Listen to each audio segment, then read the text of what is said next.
inyo, sa lahat po ng taga-subaybay na inyong programa. Yung pag-aprobaho ng Economic Council sa trimester calendar sa mga paaralan, ito ba'y nakarating na ho sa inyo? Baka possible na ito next SEM?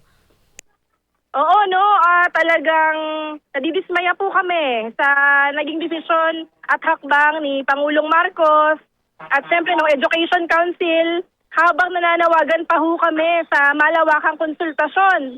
Lalo ho sa hanay naming mga kaguruan na siyang magpapatupad nito.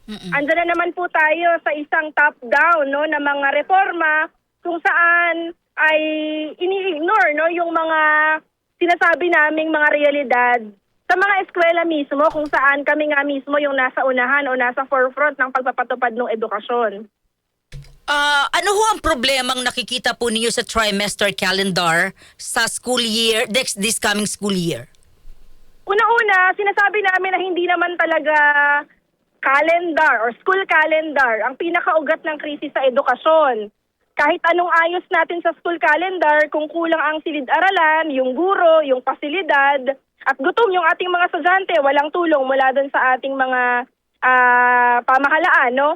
Ay talagang magiging atrasado yung kalidad ng edukasyon. Kung sa amin, ang isa sa mga nakikita namin sa mismong implementasyon nito, ay yung sandamakmak na mga pagbabago hinggil doon sa mga school forms. Mag-a-adjust kami ng lesson. Ang tanong namin, ang learning materials ba ay naihanda na? Mga lesson exemplar. At kukulangin sa tingin namin yung 2 buwan na natitira para sa paghahanda na sa amin na naman yung pagod. Sa amin na naman yung, kumbaga, kami na naman yung ano dito, no? Yung pinakapangunahing papasan ng magiging problema sa palagay namin na mala eksperimento na naman ng mga policies tulad nito. Sa puntuhon ninyo, aside sa kulang sa panahon sa guro, ito ho ba'y kakayanin din ng isang mag-aaral?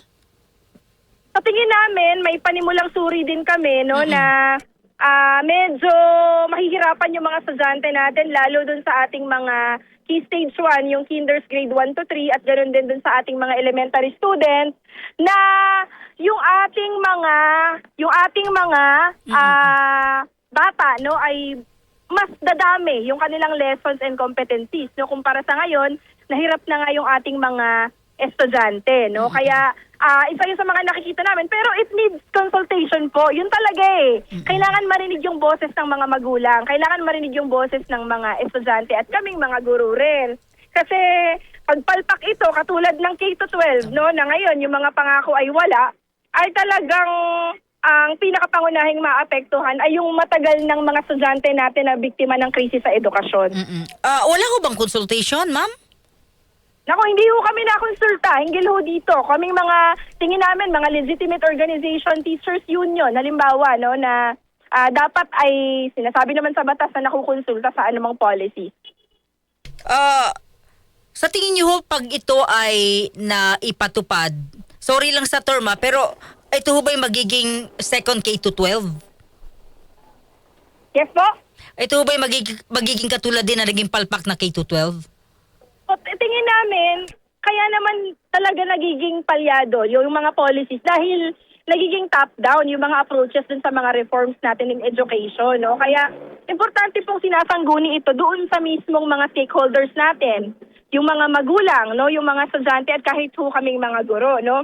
Kung sa amin kasi kung gusto talagang ayusin yung edukasyon, dapat nagsisimula ito doon sa pakikinig no, sa atin. No? Yung pagsasaayos ng edukasyon ay kailangan ay pagtugon din doon sa mga fundamental na suliranin natin. Halimbawa, doon sa classroom shortage, doon sa kakulangan ng guro, kawani, no? At yung mga kagamitang panturo din ng ating mga guro.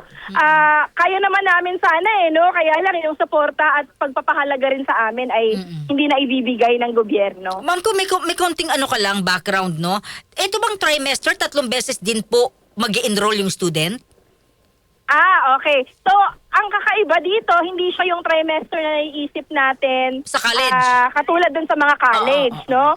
magkakaroon lang ng 6 to 10 days na break kung saan gagawin daw po yung tinatawag na enrichment block o yung instructional block. Ibig sabihin, doon po kami magtuturo sa mga estudyanteng nahuhuli, yung mga recovery program, yung mga aktibidad tulad ng mga National Press Conference, yung mga palarong pambansa, yung mga regional mga Sports fest. yung mga RFOT, no, yung mga ganyan, no? Lahat gagawin yan dun sa 6 days na break na yon, no? Even yung mga PTA, yung mga Parents Teachers Consultation, pagbibigay ng report card, etc. So para sa amin, hindi yan break. Para sa estudyante, I think hindi rin talaga siya magiging pahinga, no? Kaya yun yung isa sa mga nakikita natin na kailangan ng tingin natin ay pagrepaso at pakikinig talaga dun sa ating mga estudyante. Ano pong rin. susunod na hakbang ng Alliance of Concerned Teachers? Sina-challenge talaga namin yung gobyernong Marcos, kahit itong DepEd, no, kay Secretary Angara. Tapos na tayo dapat dito, no, sa mga policies na hindi nakukonsulta, no, yung mga katulad namin, no, na nagpapatupad nito. Bukas ho kami sa pag-uusap. At gusto natin, sa bahagi rin naman ng Kongreso at Senado, na tulungan din kami na questionin, no, yung implementasyon nito sa darating na school year. Kasi patong-patong na krisis na yung kinakaharap ng edukasyon. Baka maisama pa ito dun sa patong-patong na kinakaharap na krisis ng ating mga estudyante. Okay ba sa inyo, si Secretary Angara, so far? Sa ngayon, no, gusto talaga nating makausap si Secretary Angara kasi ang ipinangako niya sa kanyang pag-upo ay kakausapin niya at bukas ang pinto ng DepEd para sa amin. Pero hanggang ngayon hindi pa hubukas. Oo. Hanggang ngayon, no, hindi pa tayo nakukonsulta ni Secretary Angara. Kaya we challenge Secretary Angara to talk to teachers at dun sa ating mga stakeholders. Kasi nangangamba talaga kami.